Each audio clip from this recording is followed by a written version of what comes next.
They did not call it mental illness. There was no psychology, no psychiatry, no science of the mind. When a person in the Middle Ages began to behave strangely, people did not ask what was happening inside the brain. They asked something else. Who touched the soul? A man hears voices no one else can hear. A woman screams at night, speaking in words she does not know. A child stares into empty space for hours. Someone laughs during funerals. Someone cries without stopping. Today, these are symptoms. In the Middle Ages, they were signs. And signs never appeared without meaning. The medieval world did not separate the natural from the supernatural. God acted in everyday life. Demons walked among humans. Angels watched silently. Sin left marks not only on the body, but on the mind. So when the mind broke, it could only mean one thing. Something beyond the human world had intervened. One of the most common explanations was demonic possession. If a person spoke in strange voices, twisted their body, screamed, or resisted prayer, it was believed that a demon had entered them. Not symbolically, literally. The demon was thought to live inside the body, feeding on fear, weakness, and sin. Mental suffering was not an illness. It was an invasion. Possession was never random. Medieval people believed demons entered those who were spiritually weak, sinners, blasphemers, those who had broken God's law. Women were accused more often than men, the poor more often than the rich, the isolated more often than the protected.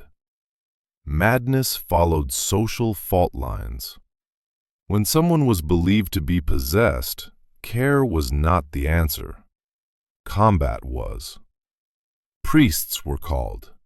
Prayers were read for hours. Holy water was poured over the body. Relics were pressed against the skin. If the person screamed, convulsed, or fought back, it was seen as proof that the demon was resisting. The suffering meant the ritual was working.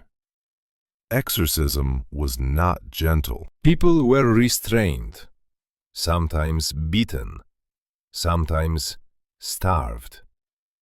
Pain was believed to weaken the demon's grip. If the person survived and calmed down, it was a miracle. If they died, the demon was blamed. Not the ritual, not the people. But possession was not the only explanation. Many believed madness was a punishment from God. God was thought to actively correct human behavior. If someone committed serious sin, God could strike them during life, not only after death. Madness was one of those punishments, a living warning, a lesson for others. Long sadness, withdrawal, and despair were often seen as signs that God had withdrawn His grace. A person who could not feel joy was believed to be spiritually empty. Melancholy was not sadness. It was moral failure. There was also fear of thinking too much. Scholars, monks, and students were warned that excessive study could break the mind. The human mind was not meant to understand everything. Trying too hard to grasp God's mysteries could lead to madness. Some explanations came from medieval medicine. The body was believed to be ruled by 4 humors: blood, phlegm, black bile, yellow bile. An imbalance of these fluids was thought to affect not only health, but personality and sanity. Too much black bile caused melancholy. Too much yellow bile caused rage and madness. Even this explanation was tied to morality, astrology, and divine order. Nothing existed without meaning.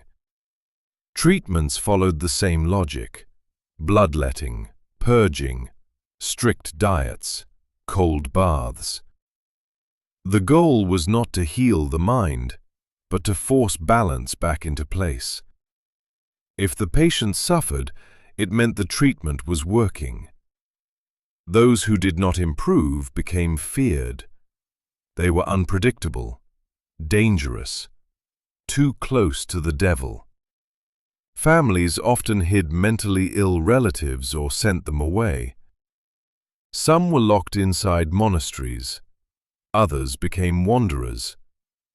Many disappeared from records entirely. By the later Middle Ages, special places began to appear.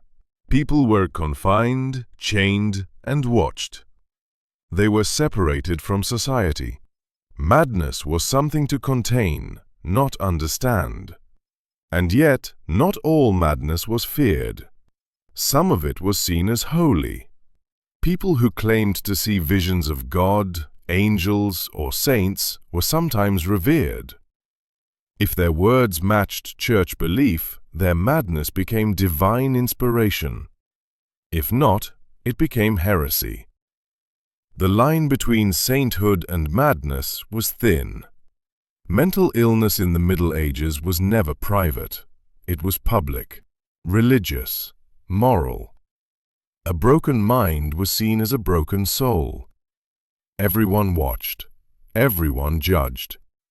And this was only the beginning, because in a world ruled by fear and faith, madness could become something far worse. Not a condition, but a crime. Once madness stopped being a mystery, it became a judgment. In medieval society, a person who had lost their reason was no longer fully human in the eyes of others. They were unstable, unpredictable, capable of anything. And fear demanded control. Strange behavior was no longer only a sign of sin or possession. It became evidence. Evidence that a person could be dangerous, a threat to the moral and social order. People who spoke to themselves, wandered at night, or refused to obey authority were watched closely. If they crossed an invisible line, madness turned into a crime. Those who broke laws while mad were rarely forgiven. There was no clear difference between illness and guilt. If someone committed violence, theft, or blasphemy, their madness did not excuse them. It confirmed that something evil lived inside them. Punishment followed, not treatment. Some were imprisoned. Others were publicly humiliated.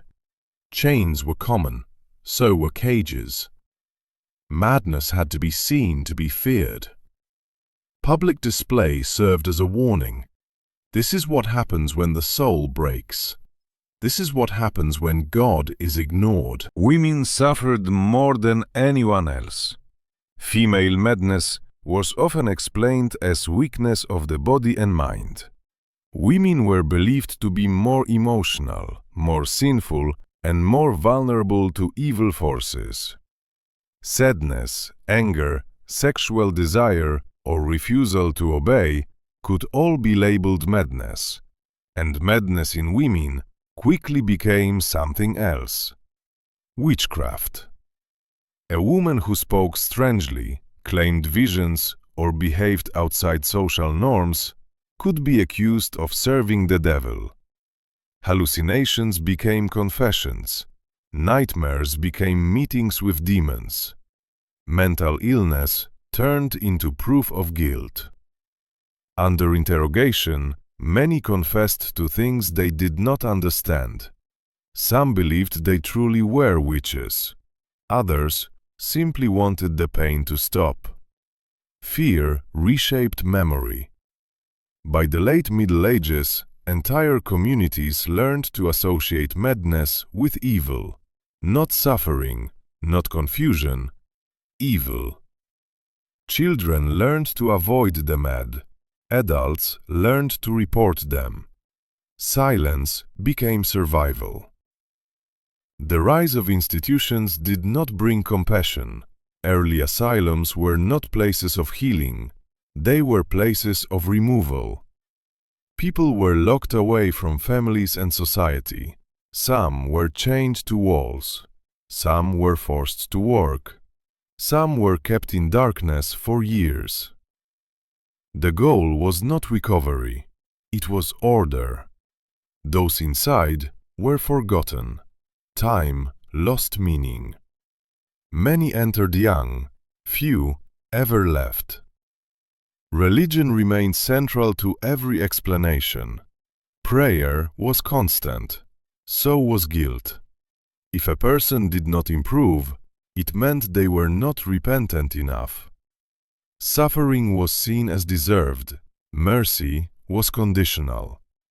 And yet, cracks slowly began to appear. Some healers noticed patterns.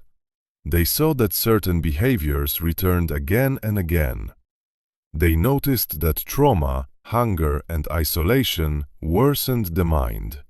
They could not explain why, but they began to doubt. Still, doubt was dangerous. To question divine explanations was to question God, and that was heresy. So most remained silent. By the end of the Middle Ages, fear had shaped everything. Fear of God, fear of demons, fear of disorder, fear of the mind itself. Madness was no longer just a personal tragedy. It was a social threat, something to suppress, something to hide. It would take centuries before the mind was seen as something that could be studied instead of punished. Before suffering was separated from sin. Before illness was separated from evil. Until then, those who lost their minds lived in a world with no language for compassion. Only judgment. Only fear. Only silence.